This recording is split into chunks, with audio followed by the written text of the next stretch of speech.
right, welcome back, kindergarten first and second graders.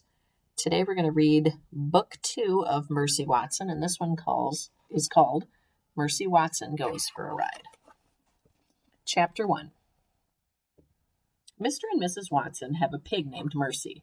Every Saturday, Mrs. Watson makes a special lunch. Time for our little Saturday something, Mrs. Watson says. You've outdone yourself, Mrs. Watson, Mr. Watson says. Oink, says Mercy. Every Saturday after lunch, Mr. Watson goes outside. Mercy follows him. They stand in the driveway. Together they admire Mr. Watson's convertible. Are you ready? asks Mr. Watson. Oink, says Mercy. Mr. Watson opens the passenger door. Mercy hops in the car. She sits behind the wheel. She snuffles contentedly. Chapter 2. Hey, hey, hey, says Mr. Watson every Saturday. You, my dear, are a porcine wonder, but even porcine wonders cannot drive cars. Mr. Watson gently pushes Mercy toward the passenger seat, but Mercy does not move. She does not want to sit in the passenger seat. Mercy Watson wants to drive. Hey, hey, hey, says Mr. Watson again. He pushes less gently. Scoot over, my dear. Mercy does not move. Help me, Mr. Watson calls out. Every Saturday, Mrs. Watson steps outside. Darling, Mrs. Watson says, if you let Mr. Watson drive, I will make you an extra helping of hot buttered toast. I will have it waiting for you when you get back home. Mercy narrows her eyes. She loves hot buttered toast. She also loves extra helpings. Slowly, very slowly, she moves over to the passenger side. What a dear, says Mrs. Watson. She claps her hands. You are such a good sport, darling. Yes, says Mr. Watson. She most certainly is. He gets in the car and sits behind the wheel. He turns the key in the ignition. The Watson convertible rumbles to life. Chapter 3. Bon voyage, Mrs. Watson calls. Bon voyage, my dears. When you get home, we will have hot buttered toast. Goodbye, Mrs. Watson, Mr. Watson shouts. He backs the car out of the driveway very quickly. He does not look behind him. Mr. Watson is a forward-looking man. He does not believe in looking back. Oink, says Mercy. Already she is having a good time. And we're off, says Mr. Watson. We're off on an adventure. Chapter 4. Eugenia Lincoln and baby Lincoln live next door to the Watsons. Every Saturday, the Lincoln sisters watch Mercy and Mr. Watson back out of the driveway. Every Saturday, Eugenia is displeased. Mr. Watson is a very bad driver, she says. He is a menace behind the wheel. Yes, sister, says baby. Furthermore, says Eugenia, it is my firm opinion that pigs should not be taken for rides in automobiles, particularly that pig.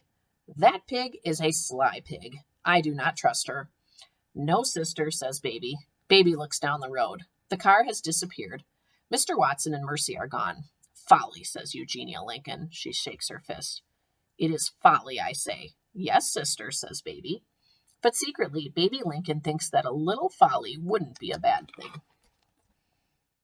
Chapter 5. One Saturday, Mrs. Watson made a special lunch. After lunch, Mr. Watson and Mercy went outside. Everything happened just as it always did every Saturday on Deckawoo Drive. What folly, said Eugenia Lincoln, as usual. What nonsense! She paused. Eugenia waited for baby to say, yes, sister, but baby said nothing.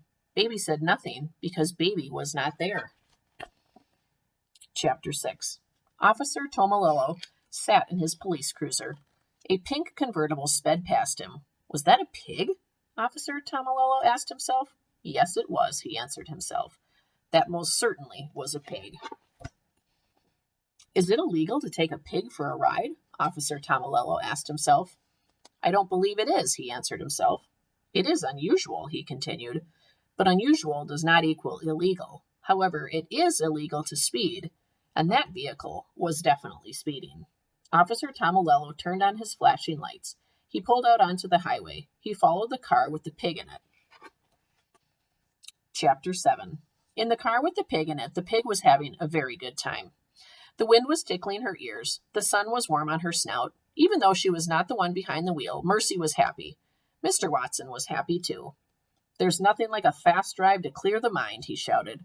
Isn't that right, my dear? Oink, said Mercy. It is wonderful to go fast, said a voice from the back seat. Who said that? Said Mr. Watson. Me, said Baby Lincoln. Mr. Watson looked over his shoulder. Hello, Mr. Watson, said Baby. Oink, said Mercy. Hello, Mercy, said Baby. What are you doing? Shouted Mr. Watson. I am having a little adventure, said Baby. I am indulging in some folly. Folly? Said Mr. Watson. Mercy narrowed her eyes. Mr. Watson was looking over his shoulder at Baby. He was not looking at the road. Mercy saw her chance. She gathered her strength. She leaped. Oof! Help, Mr. Watson said. Help me! Hoo-wee, said Baby Lincoln. What folly, what fun, what adventure! Please, said Mr. Watson.